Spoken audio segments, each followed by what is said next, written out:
Beauté, Bandeko Balandi, on a vu que la même plateau, boyebi dernier virage de votre émission. Plaisir encore de retrouver dans la Katia émission Oyo, et bien toujours comme on a Soukambula, les autres alliés le 30 décembre, donc dans un jour, toujours aussi ça donc année Oyo. Année 2021, toujours côté calamité année 2022. Donc, ils allaient l'une des dernières émissions. On a été sur cette émission avant donc Soukambula, mais bon, comme la vie elle est 30, on ne sait jamais peut-être de lobby, mais ils allaient en tout cas parmi les émissions à Souka. Nous allons tourner pour la bino, la dernière virage. Mbote Vomeska Bozali, merci en tout cas de nous accompagner dans cette émission. Plaisir à plateau à recevoir encore une fois. Fumo ya impie oyo bosi boyebi tu ya bara déjà il y a plusieurs fois awa bosi bo mesenda ye na mbi toujours bote la bote fumo yenge losako jambo ba ne kubalandi yenge ba alima matondo. Voilà, c'est toujours un plaisir à vous avoir dans le plateau. Je vois que ce bat pas moni boye bah yebi déjà malobo to lobela awa ils a dit beaucoup plus ils ko toucher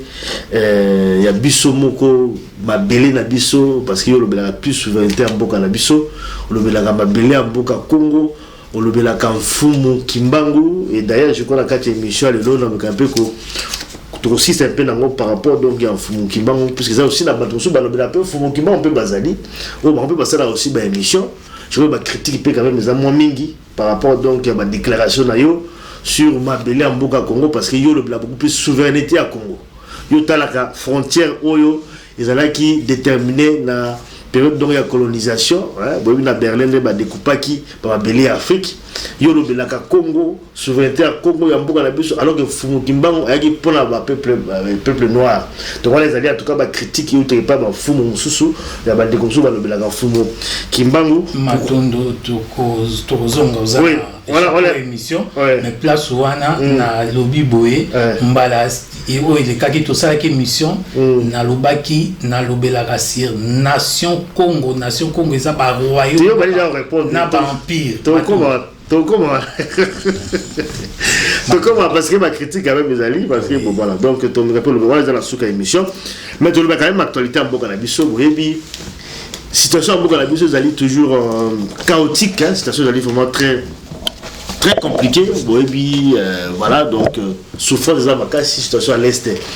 ils ont toujours très difficile insécurité dans l'est je vois que bolanda qui actualité tout comme na bakamikaze ba contribution dans Boka donc comme na dimension mususu insécurité à est comme la dimension mususu kamikaze bolanda qui na beni à se faire exploser dans l'entrée donc il y a bar ou quelque chose comme ça dans l'hôtel donc à se faire exploser parce que bah empêcher qui à côté donc il y a qui pour bomber bateau belé c'est-à-dire que bateau bah là t'as ba bombe se faire exploser dans les alaga na bamboka belé et comme na est en boka na biso je crois qu'il est comme la dimension mususu autre mais peu comme on a quatre émission na biso alelo donc niveau oyo komeli alors na kati sécurité à est bolandi également actualité boyebi za koleka na est la armée ougandaise et côté na Congo c'est vrai que est en collaboration avec l'armée nabiso parce que officiellement ba côté pour combattre donc ADF Nalou donc on peut comprendre sur cette entrée donc il y a armée ougandaise est-ce que les alliés le à Malamu et de l'autre côté également aussi la police rwandaise également écoute en collaboration avec la police nabiso na Goma bazali déjà je vois que bon bolanda ba image ou ba signa qui en tout cas ba accord voilà coopération entre la police rwandaise la police congolaise ba mais coopérer na Katia Goma tout le monde peut comprendre sur cette entrée donc il y a armée ougandaise et puis la police rwandaise est-ce qu'ils allaient venir bienvenue dans Boka na biso par rapport à tout ce qui s'est dit par rapport n'est-ce pas à toutes les atrocités oyo et salema na Boka na biso ba armée wana allait impliqué na Katia insécurité il y a Boka na biso avec un fumu parce qu'il y a toujours un point de vue aussi d'ailleurs en tant que fumu to comprendre na Katia émission na biso ya lelo en fait ça c'est vraiment le menu donc on a le bas il y a émission na biso to za ngo lelo avec un fumu il y a une pénalité le nouveau par rapport à votre contrat vous allez voir ça et yambo to bakisa to lo ba to zongisa matondo na bankulu pour bangonde ba pesa la biso bwanya pe mayele pe mvita o to zali na yango to kozongisa ba matondo alors voilà donc matondo bankulu to beleli bino po ete bino soki lelo oyo tozali koloba mabele wana ezali ya biso toza kobundela mabele na biso po bino bankulu oyo bondimaki makila na bino etanga po na kobatela mabele wana biso pe tolandi lokolo na bino ya kobundela mabele wana po bana na biso baloba pe biso tobundaki yango oyo mabele wana bango bakoma kobenga yango pe mabele na bango tozongisi matondo po sanfumuki mbangu mboka wana ekobonga te pe bakoko na biso banso oyo makila na bango etangaki il faut to glorifier ka bango to honoraka bango na tango iso toza kobunda na tango iso tozali kosala ba marche na tango iso tozali kosala ba émission matondo. Merci en tout cas Fumu ya yimpi toujours dans katia émission na biso lelo. Alors avant de développer ba dossier oyo na numéro na katia émission na biso na quand même tout le belapé sur les dossiers à Congo Hold Up.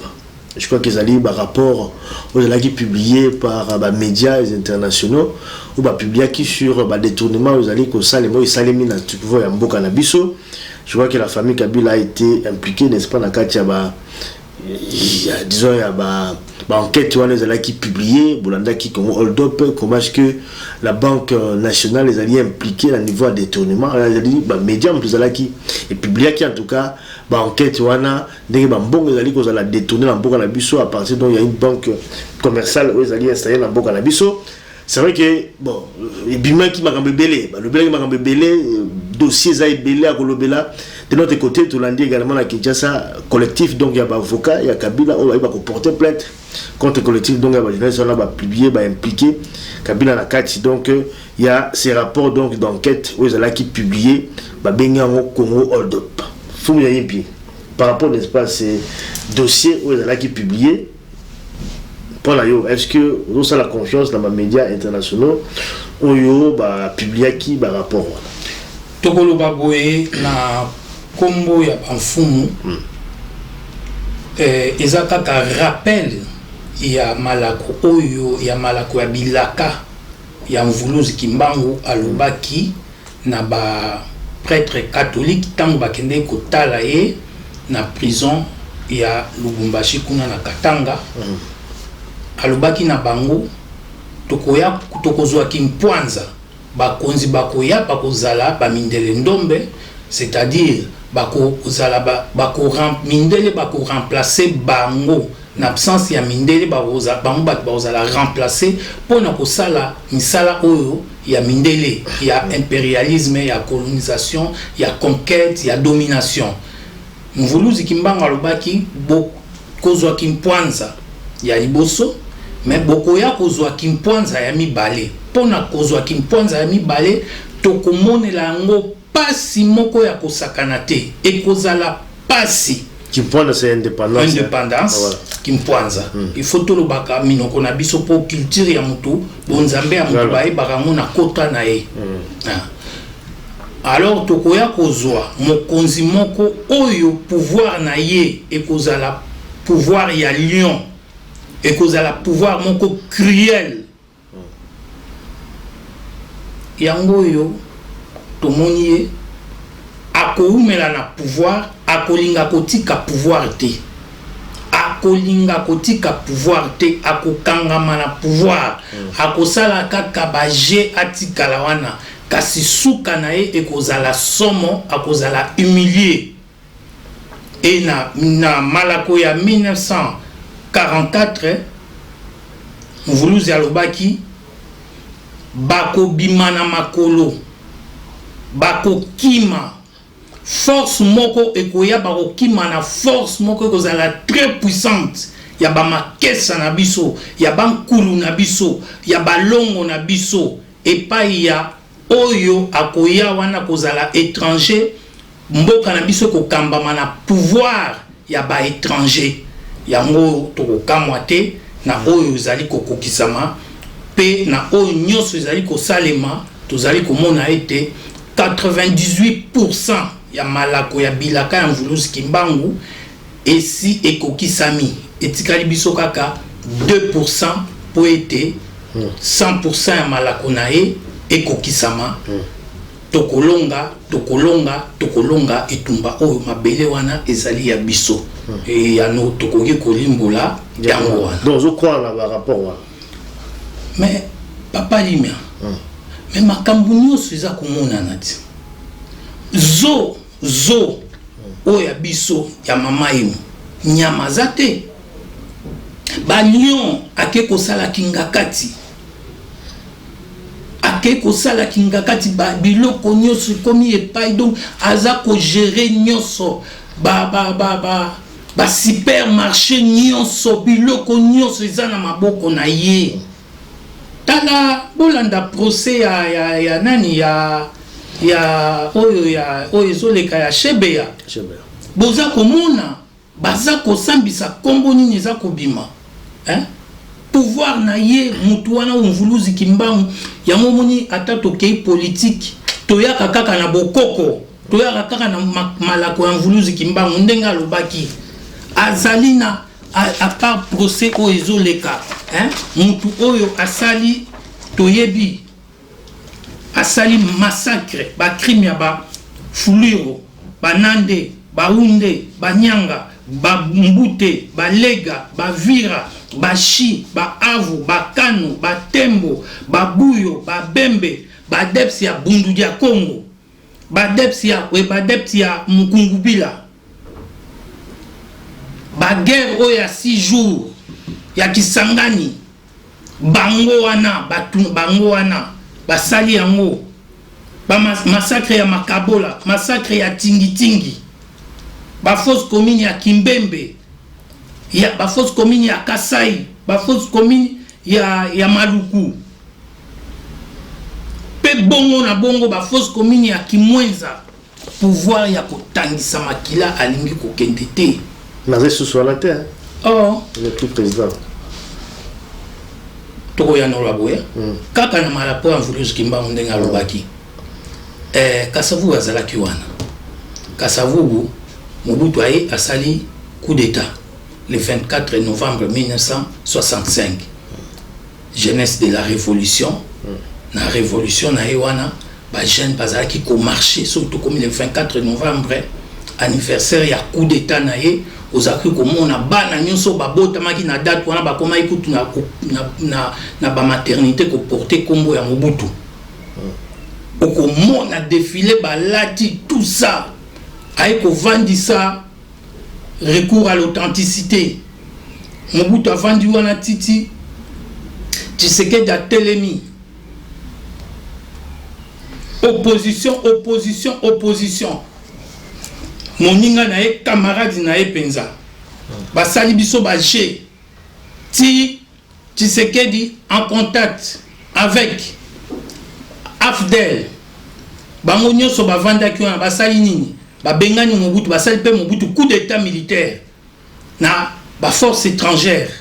Ba Rwandais, ba Ougandais, ba Burundais, ba force nyonso basanganaki. Babengani Mobutu. Laurent Désiré Kabila Kotiwana. Laurent Désiré Kabila, tant wa telemaï ko comprendre que bateau bayaki nangai pour ezali complot international ya mboka Congo pe plan machiavélique a telemeli yango. Babomi enanya bomaki. Assassinat wane salamaki. Basambisaka batute. Yé moko wana azalaki déjà ko préparer bakou bandakala. A recruter batu na Kasai ba jeune bazo former ba jeune ba kufa une épidémie. Laurent Désiré Kabila habité mais ezalaki yé chef d'état-major général ezalaki oyo James Kabarebe o alandaki ye ezalaki ye asali nini tango akomi na suka pression leki makasi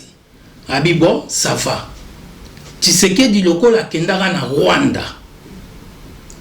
ko négocier na Kagame pour na kozwa pouvoir babengana Laurent Désiré Kabila oyo secrétaire général na bango alobaki afanda 2 ans na nini na Rwanda kuna bisika mona iba papa qui a Vital Kamerhe et tout ça 2 ans kende ko sala ni kuna donc tomba moni ndenge wana bazui kaka mwana ya Tshisekedi bache ache wana a signé ba deal Félix Yemoka Lobaki Félix naza contre personne Félix te mais naza contre ba deal oh yake ko signé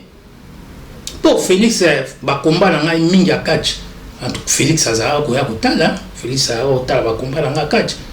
mais nazali contre nde na makambu ba deal oh yazo ko sala na batuana do ba zui siko batuana ba bomba mina simana ye ba cheye wana ba signer se ba deal pour à poursuivre bangote mais azaka kawana azali kakawana oh mvuluzi kimbanga Lobaki akolinga ko kendete mais akobima mabele wana eza ba koko babiso mabele wana eza ya biso mabele wana eza ya nzambi. Voilà, ça c'est le point de vue par rapport à ces Congo all dope donc tous allez que l'andela toujours en gros place Négosouka mais voilà. Alors tout qui est quand même rapidement dans le dossier donc il y a entrée dans le Congo, armée ougandaise et rwandaise. Insécurité en Boya Est en Boga Nabiso. Tout le monde a dit que pendre Batu. Pendaison, tout le monde image à pendaison. Il y a pas Nabiso Oyo, Bazala qui pendu qu'on a dans l'Est en Boga Nabiso, mais image moi ça dit pas si. Alors par rapport n'est-ce pas à cette arrivée donc il y a armée ougandaise et la police rwandaise dans Boga Nabiso. Point de vue en fou mes amis. Napozwa Ndaki Samoko, il y a Che Guevara. Liloba Che Guevara alobaki pour Che Guevara abundaki azaki révolutionnaire biso bansoto ebi Che Guevara alobaki ni na maso ozoloba o lobi na landi nyonso bandeli ti ozoloba o ya armée o ezalaki sanctionné ba ya lisusu ba ya kokota Che Guevara alobaki si vous voulez libérer une patrie mettez dans votre main 10 balles, 9 pour les traîtres de l'intérieur et 1 pour l'ennemi. Car sans les traîtres de l'intérieur, l'ennemi de l'extérieur n'oserait pas entrer dans votre pays. Ba traître wana. Che Guevara, et ça aloba yango. Hein? Aloba yango. O iza kolekela biso. Ezali na ba traître oyo bazana mboka et ba traître wana ba bandi lelo te soki boyebi te ba traître wana o ba bundisa biso ba banda depuis 18e dynastie tango tozalaka na nini na tango tokenda côté ya civilisation na Égypte antique ba traître wana nde batu ba sala ke ba kwei sa force na biso tozalaka puissant économiquement militairement bafumu o bavandaki wana bantotila po obino bobenga ba pharaon bantotila ba pharaon ezali pona ko dénigrer bango tangu ba grec na batwa ba perse bayaki ba yende ba dénigrer biso tangu fumu ntotila bakomi kozwa kondima kobima na basi oyo ya bango bayaki na bango baye ali ba religion na bango ekoti biso baye ko dominer biso et tout ça baye ko kotisa ba magie na kati et tout et pourtant tango to utaka na kati ya Congo na kati ya mokili tokende kote ya kuna na bokoko ba biso makambo wana magie ba makambo wana ezalaka te tango biloko wana yeba traître ba trahir nde mpungu tulendo nzambi Mungu nzakumba asengaka na biso bantotila tozonga tina kati ya mabele na épicentre du monde ya mokili bisika toutelaka territoire interdit oyo moto mosusu akoki kokota te nde toya wana ba traître toujours bazalaka nde bomoni makambo oyo ezali kosalema boni armée ougandaise armée rwandaise oyo bayaki kobunga na mabele na biso armée ougandaise oyo ezalaki Uganda ezalaki condamné le lundi 23 juin 1999 la Cour internationale de justice pour l'action. Il y a RDO, qui cause l'action militaire, qui cause la violation de la souveraineté territoriale. Il y a Mabele Nabiso, il y a Congo entre 1998 et 2003. Ba condamné Bango ba futa 10 milliards de dollars. Armée wana bayaki ko bundisa bayaki ko bundana armée rwandaise na Kisangani guerre ya 6 jours. Batu bakufa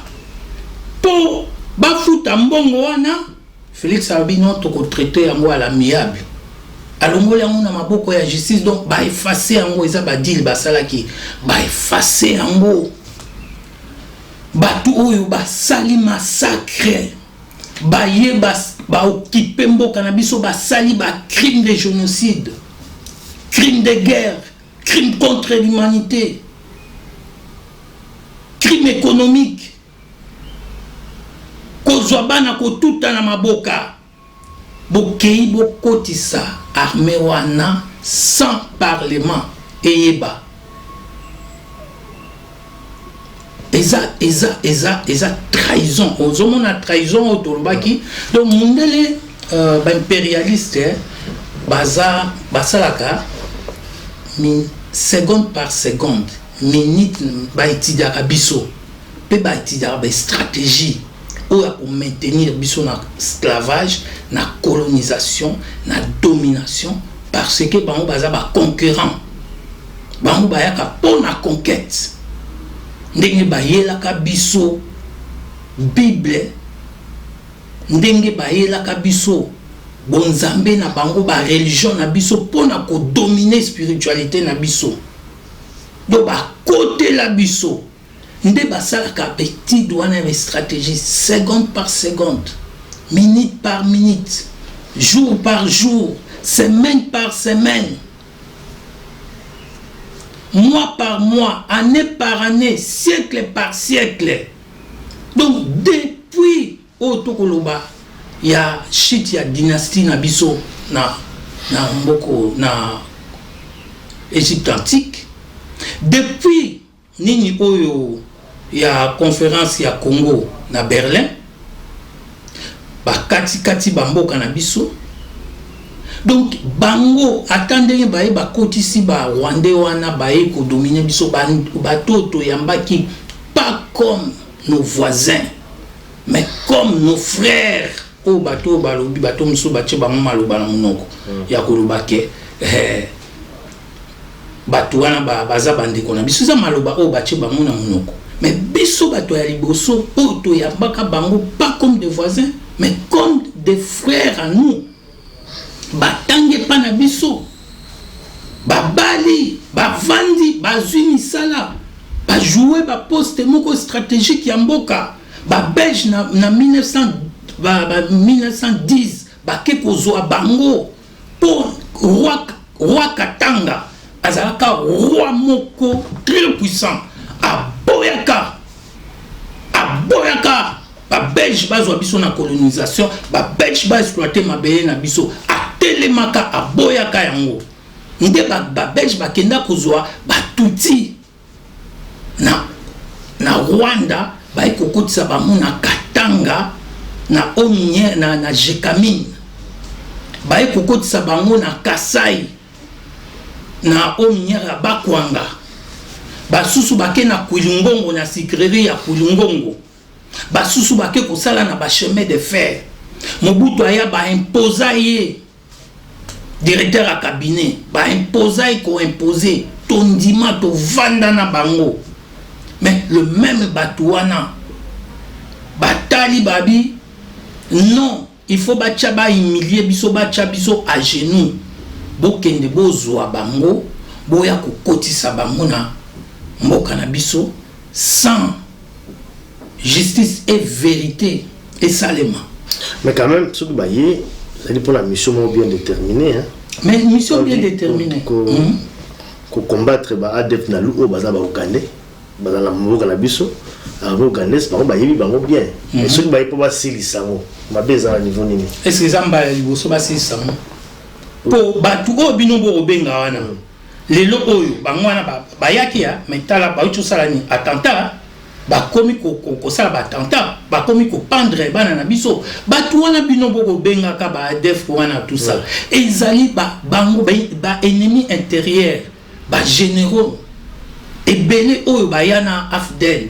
bato bazaka ba major ba sergent bozo yoka bango na ba procès ya chebe ya ndenge ezokobima ba grado ba bombarder bango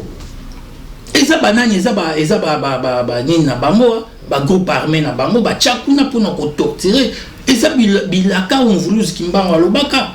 batwana bayebi bakende kozwa nanu kutu batwana baya ba boma hein tala lelo surtout nika to s'en sortir baye est-ce qu'ils en baya liboso bango bayebi eza bato bango bacha eza bato so balimba attaquer allez ba généraux na biso ba officier na biso ba bengi ba déplacer bato na bango baye basali maquillage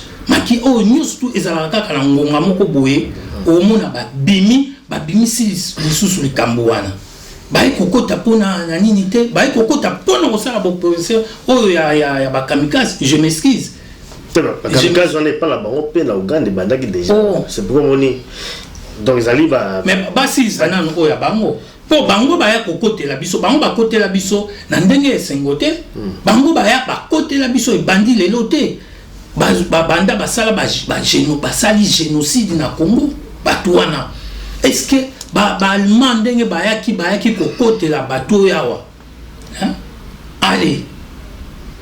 tondi bandima Hitler atinda lisusu batu po ya kotake soko banani awa non eza batu na bango ezali bakolinga ba maintenir biso kaka na boumu et en plus ba récompensaka batu ndengo lobi ba récompensaka batu soki mutu aza na mérite oko traiter na mutu soki mutu azo kokozwa moto mais bango bakei basali baluki Jean-Pierre Bemba basali MLC obédience ougandaise ba Rwandais basali RCD Goma obédience ya Paul Kagame babomi matangisi makila plus de 20 millions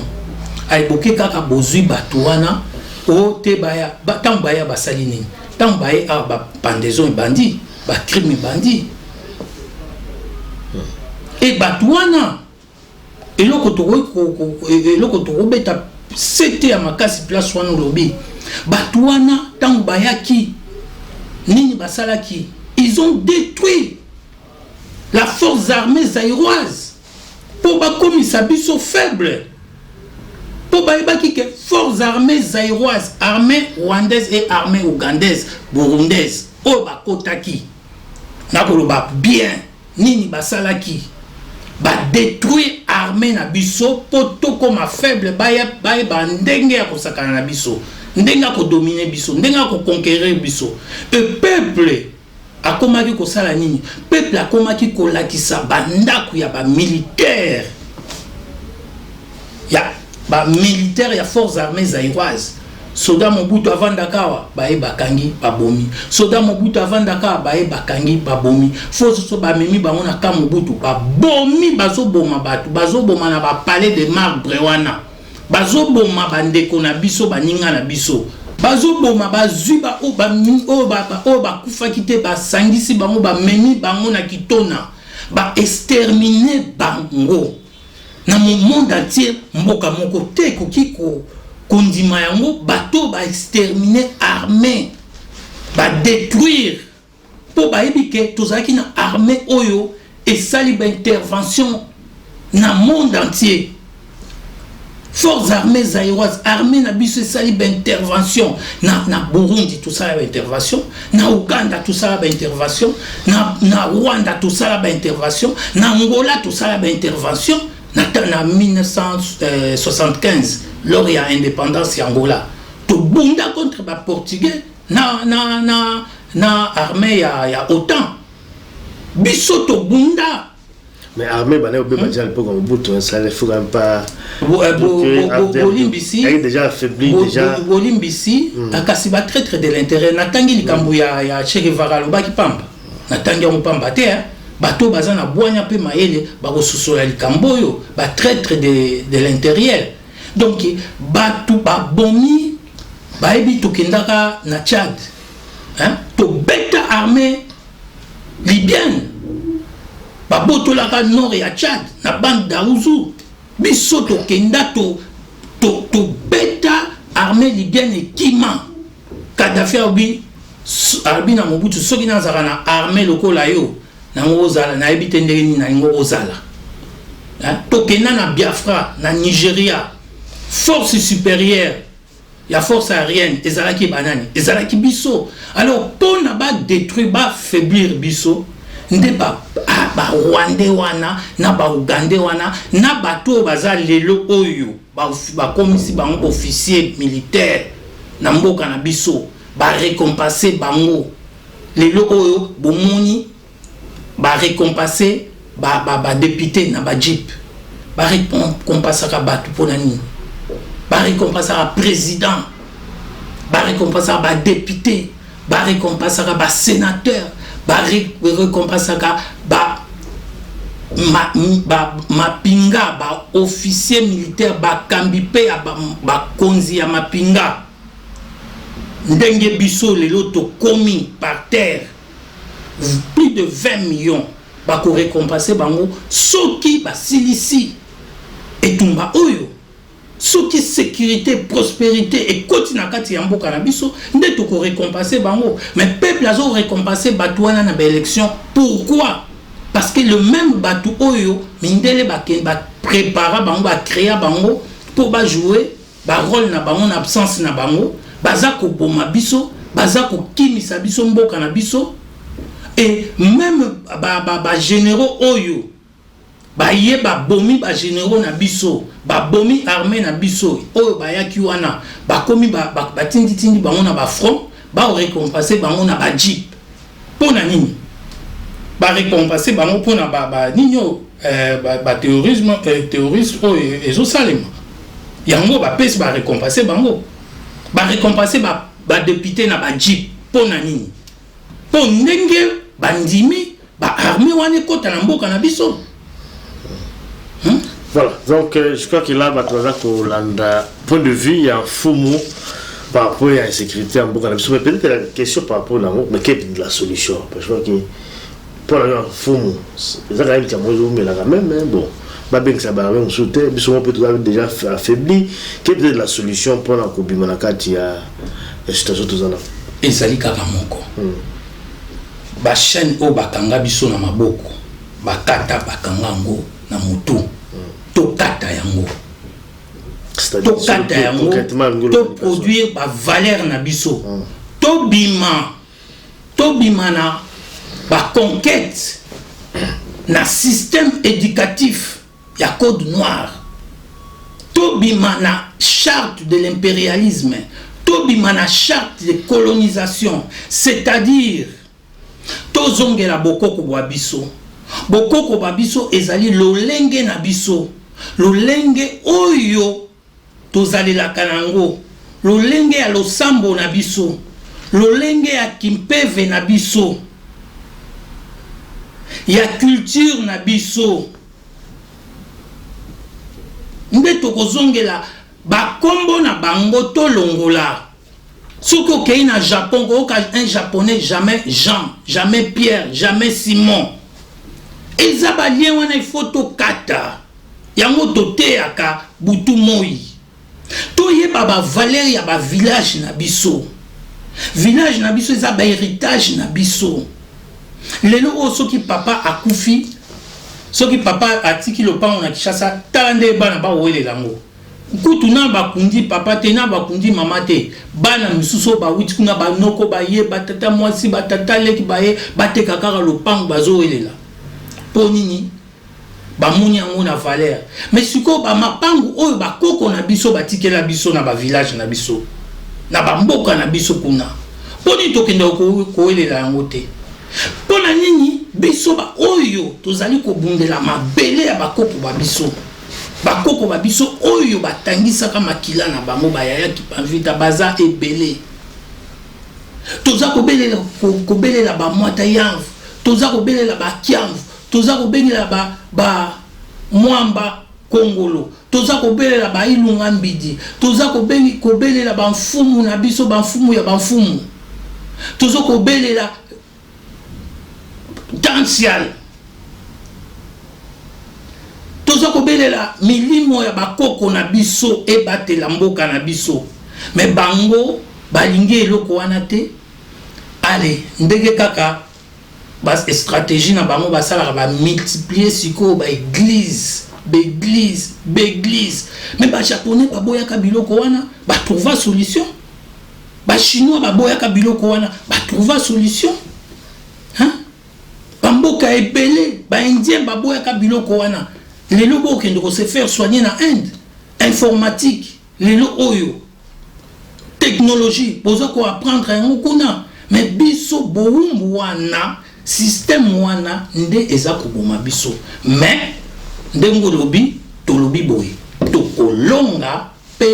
tokolonga na nguya ya mvuluzi kimbangu po eza mabele na biso bakokima bakopakata mbangu bamakesa mitanu kaka bakobima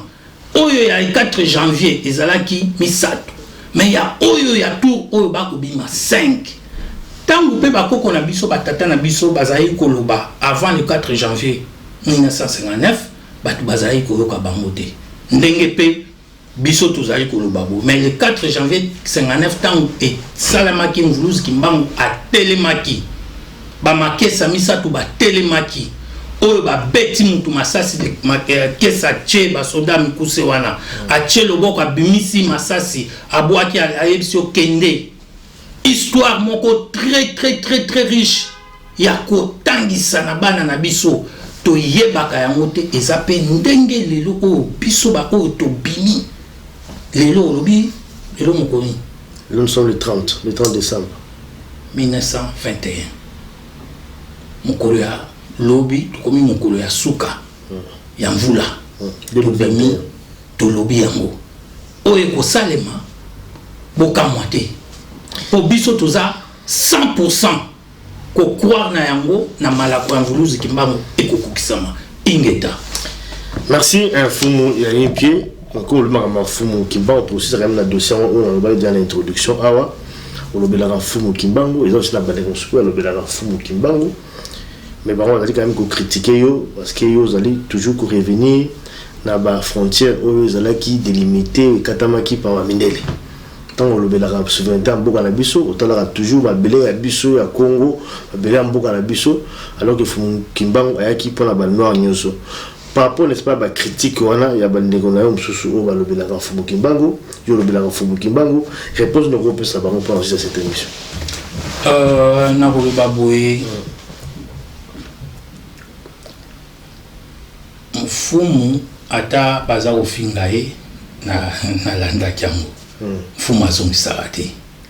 po ezali lokola mwana muke olie moni ba critique na bango wana baza kwa bana mike mais pourtant olie Fumu kimbangu matondo kasi mvuluzi kimbangu alobaki tokoyeba baye ya solo na misala yango ezokomonana donc yango na bi mwa etolanda bango ezati baza lokola ba bébé olie ba mela mabele bango ba pesi bango whisky ba meli whisky ba komi biloba loba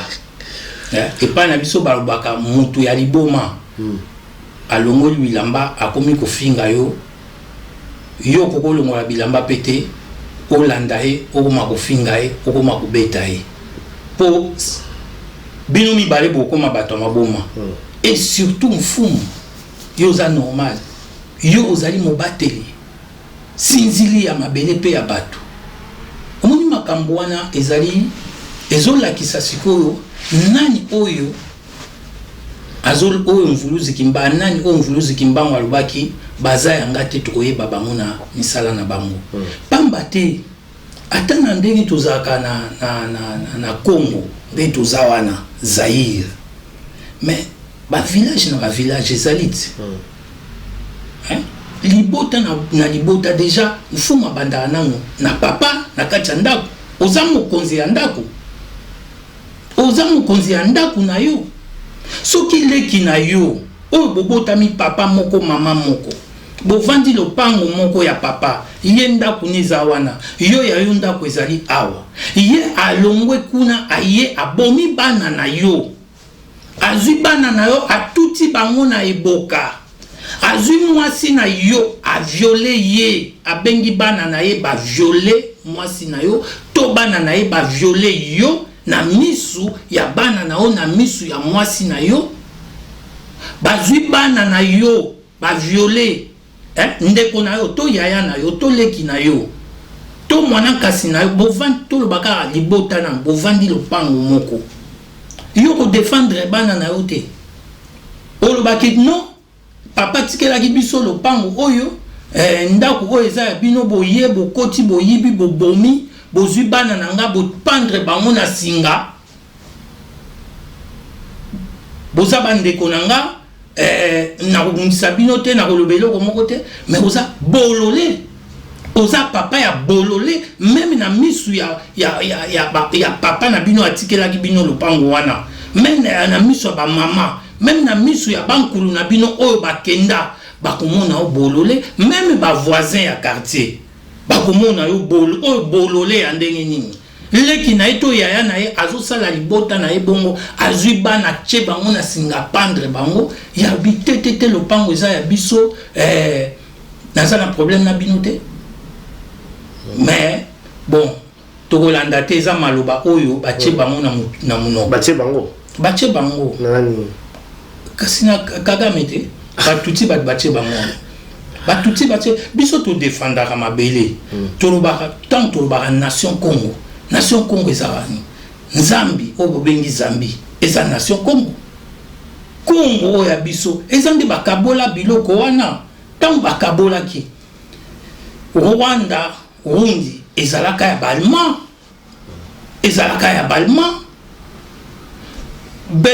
Congo oyo ya biso ekomaki Congo belge Congo oyo ya koko makoko yango ekomaki Congo français baportugais bazwaki Angola pe bongo na bongo ba anglais bazwaki Cameroun parti ba français hein to bundaka pona mabele na biso pona loposo mundu kaselingi kolobate ba oyo bazako ya koboma na ndako na yo to na village na bino banyanga contre bayombe. Allez, muyomba loba ate toza biso na biso kaka bana Congo central ndenge yoyo koboma likambute totali donc baza ba ennemi de l'intérieur matondo. Voilà la réponse. Il y a Fumo, il y a Yimpier. Je crois que vous avez réponse par rapport donc il y a l'accusation Oyo Bobanek au portrait sur Fumo et Yimpier. Mais donc on a souka Fumo pour la émission Nabiso il y a les lots. Je crois qu'il y a quand même moins mais bon c'était quand même important par rapport à dossier Oyo ils allaient traiter. Alors pendant aussi ça et mon plaisir de la fin pour terminer cette émission.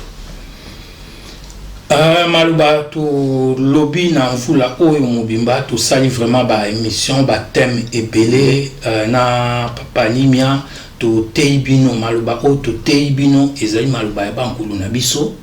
bango bakenda bamona biso na mokili ya molimo babundela biso bitumba o biso to mona rate po sans bango mbele deja mabele wana esekenda kasi bango balata biso yango biso tobundelaka mabele wana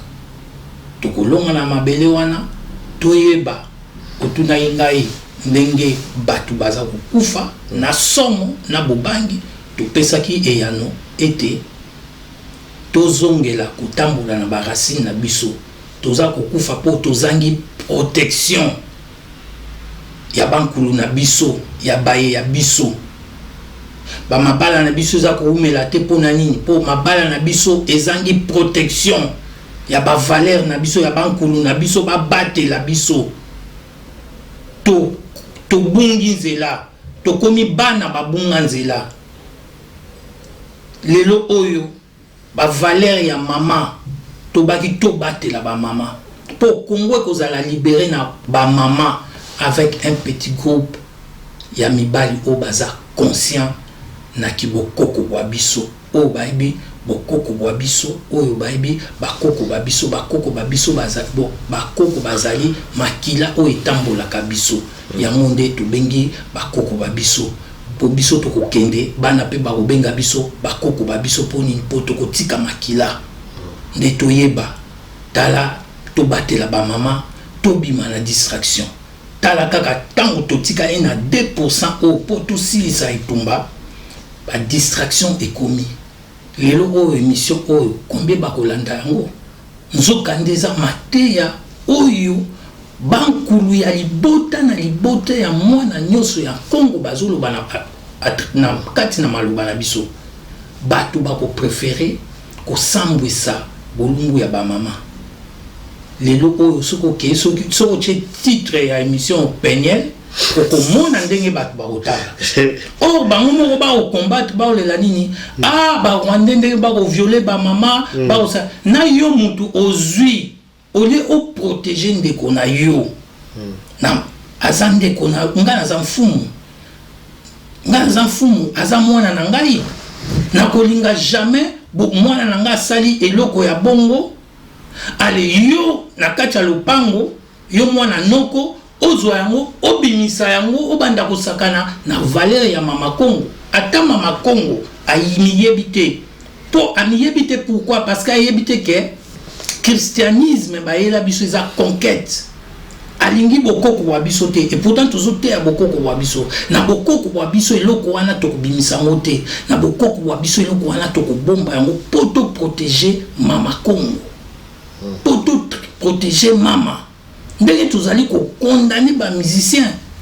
oyo bakobinisa bana na biso bolumbu oyo bakoyemba banzembo ya mabe oyo musique eza culture na biso ezali yango nde to paselaka message mais tango bakomi koyemba mama pesa sima papa beta tonga mwana yaka na tala na kosimba te ba crime mususu mwa etolobeza te nde tout tolobi wana susu e bobomi nde culture na biso ba musicien bobomi culture na biso bozobinisa ba mama mitakala tout ça yango na lobi tango baninga bako inventer ba makambu ba biloko et tout ça biso to kotala nde ba video wana biso nde eloko tomoni ya kopanza ba video ya mitakala to mibomba bomoto ezonga kati na biso o to kwa koloba pona mfula oyo yangwana tozongisi yo matondo na ndenge oyambi biso na ndenge osungi biso na mvula mobimba na mateya otopesi pe matondo na bayaya banso bakoko andeko tozongisi bino matondo boyeba ete na makeleka nde tokolonga ingeta. Merci en tout cas Fumu ya impie, merci na ndenge ya message na yo. Comme vraiment la souka ya cette émission, merci Bandeko Balandi, Bolandi biso partout à travers le monde. Botika malamu musika bozali tokuta mbalasima malamu et ba bonne année na bino, ba meilleurs vœux en tout cas année ozakoya 2022 ezala année mo ya malamu pour na bino, année mo ya bénédiction, année makamalam et surtout toujours c'est vraiment année ya paix pour la mboka na biso. Merci et à très bientôt. Bye bye.